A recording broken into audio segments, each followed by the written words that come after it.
पानी सर से ऊपर जा चुका है। इस जगह पे जो जगह खाली पड़ी हुई है, जहां पे प्रोटेस्ट के लिए जंतर मंतर की ये जगह अलॉट की जाती है, हमेशा से प्रोटेस्ट होता रहा है यहाँ पे आप सुप्रीम कोर्ट का बहाना बना रहे हैं। आपको परमिशन देना था ना, आपने क्यों परमिशन कैंसिल किया? क्यों इस प्रोटेस्ट के लिए परमिशन नहीं मिलना चाहिए था? क्या जंतर मंतर पे जगह रखने के लिए इतनी भीड़ थी कि पैर रखने के लिए जगह नहीं थी? क्या यहाँ पे 5 प्रोटेस्ट पहले से चल रहे थे इसलिए ये नहीं हो सकता था? क्यों नहीं हो सकता था? आप बात पे बहाना बना के हर चीज को चुप करवा देंगे, ये नहीं चलेगा।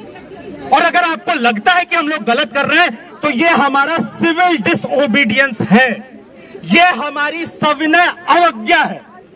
हम लोग अवज्ञा करते हैं इस बात की कि जंतर मंतर जहां पे खड़ा होके हम अपनी आवाज उठा सके, उसको भी बंद कर देना चाहते हैं ये लोग। एक परमिशन का मोहताज बना देना चाहते हैं, जिस परमिशन को बिना किसी लॉजिक के डिनाई करेंगे। तो ये जो चीज है, ये पानी सर से ऊपर जा चुका है। जितने भी दिल्ली पुलिस के भी और पारा मिलिट्री के भी लोग यहाँ पे खड़े हैं। देखिए, हम भी उन्हीं घरों से आते हैं जिन घरों से आप आते हैं।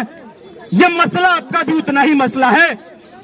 अब इस सत्ता पक्ष की जी हुजूरी करने से नहीं चलेगा, क्योंकि आपके साथ भी और आपके घर में भी जो महिलाएं हैं, उनके साथ भी कल को ये चीजें हो, इसके लिए एक एग्जाम्पल सेट किया जा रहा है। एक एग्जाम्पल सेट किया जा रहा है कि दिल्ली में कोई भी विधायक, कोई भी सांसद, जो कि जिसमें से कितने हिस्ट्री सीटर है, कितने गुंडे हैं, डेटा आपको पता है, वो कल को किसी भी सड़क चलती यहाँ पे महिला का, लड़की को उठा के उसको रेप करेगा और उसके बाद वो छूट जाएगा।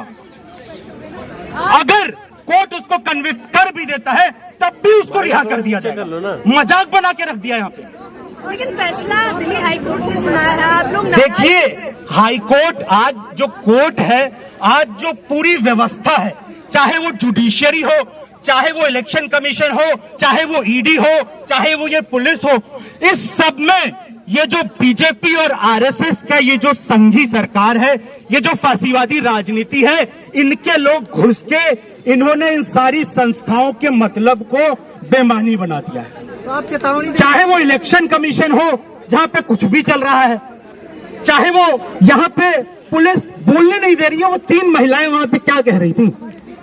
वो रेप की पीड़िता वहां पे न्याय मांग रही है। अब उसको पकड़ने के लिए पूरी दिल्ली पुलिस जा रही है। अरे आप लोग खुद अपने पहल पे भी तो कंप्लेन करते हैं ना।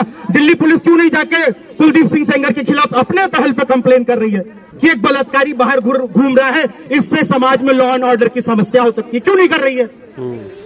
आज ये सारे सवाल अगर हम लोग नहीं पूछेंगे ना, और आज बहुत शर्म की बात है कि एक प्रोटेस्ट के कॉल पे इतने से लोग आते हैं। आप में से किसी मीडिया के ही साथी पूछ रहे थे कि इतने कम लोग क्यों हैं। अब ये सवाल हम सबके मुंह पे सीधे झांक रहा है, और ये सवाल हम सबसे है कि इतने कम लोग क्यों हैं।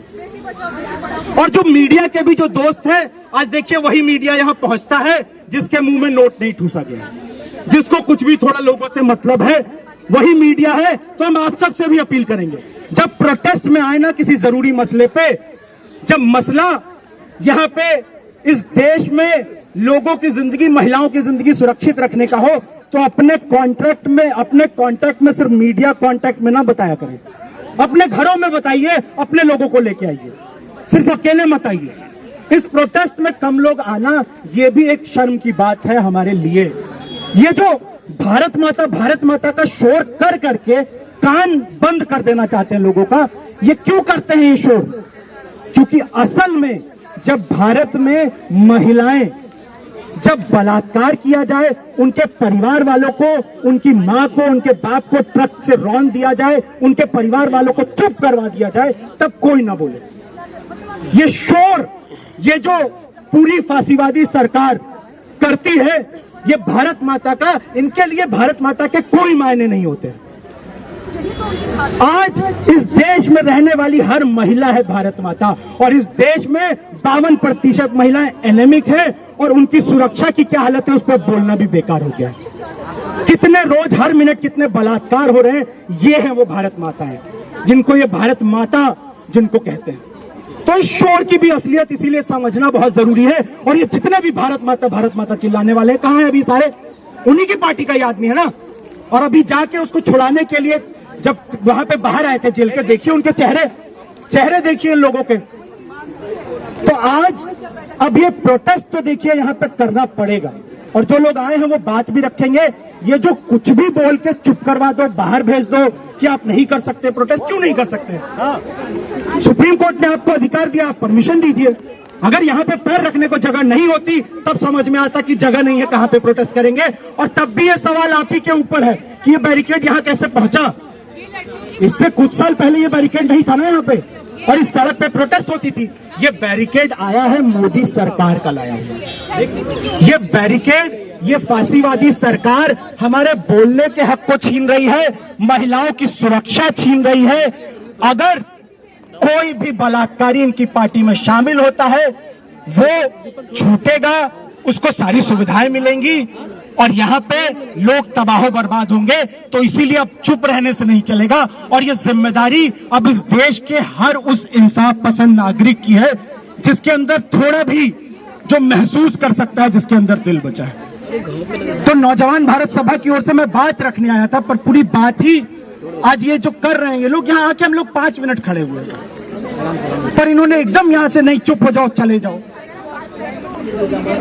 तो आखिरी बात मैं अब यही रखूंगा, ये जो मेन बात थी आज वो यही है कि ये जो इन्होंने अंधेर गर्दी मचा रखी है, इस अंधेर गर्दी को अब जो आजादी की लड़ाई में हमने किया था ना, जो गलत बात है, इसको जो हर चीज ये लोग कागज के वो साइन रिजेक्ट कर देंगे, 10 दिन पहले लेके आओ, 10 दिन पहले लेके आएंगे, फिर घुमाएंगे। तो इसके लिए आज इस देश की जनता को सिविल डिसोबीडियंस करना होगा, जैसे आजादी की लड़ाई में किया।